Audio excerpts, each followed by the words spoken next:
আমরা সকালে উঠেই চিন্তা করি আজ কি জলখাবার বানাবো।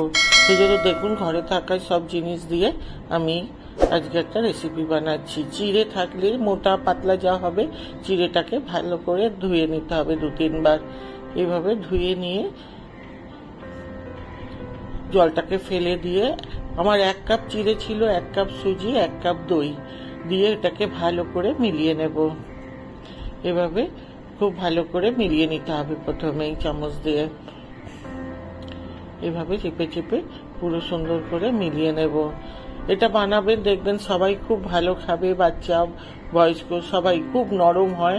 এইবারে আমি আবার একটু জল দিয়ে দেব। এটা একটা থক থক মতন ব্যাটার হবে, খুব বেশি পাতলাও না, খুব বেশি মোটাও না। এইভাবে আর একটু জল মিলিয়ে নিলাম। নেওয়ার পর ওইটা আবার জলটাকেও ভালো করে মিলিয়ে দিচ্ছি। এইভাবে জলটা ভালো করে মিলিয়ে নিতে হবে। এভাবে সুন্দর করে মিলিয়ে নিয়ে কিছুক্ষণ রেখে দেব। এবারে একটা মিক্সি জারের মধ্যে আমি মিশ্রণটাকে দিয়ে দেব, দিয়ে পিষে নিতে হবে। এবারে একটা বাটির মধ্যে মিশ্রণটা ঢেলে আন্দাজ মতো নুন, চিলি ফ্লেক্স আর ইনো 1/2 প্যাকেট দিতে হবে। দিয়ে খুব ভালো করে, ঠিক বানানোর আগে ইনোটা দিতে হবে, আগের থেকে দিয়ে মিলিয়ে রাখতে পারবেন না। ঠিক বানাবেন সেই সময় দেবেন।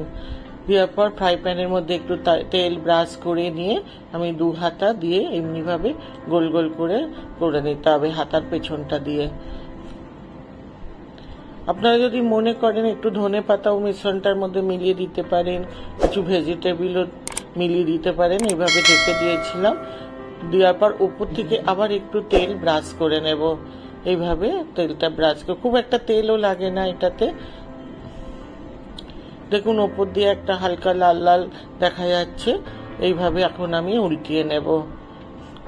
দেখুন এই দিকটা যেমন লাল করে ভাজা হয়ে গেছে, অপর পিঠটাও এইভাবে লাল করে ভেজে নিতে হবে। এইভাবে আমি প্রত্যেকটা বানিয়ে নেব।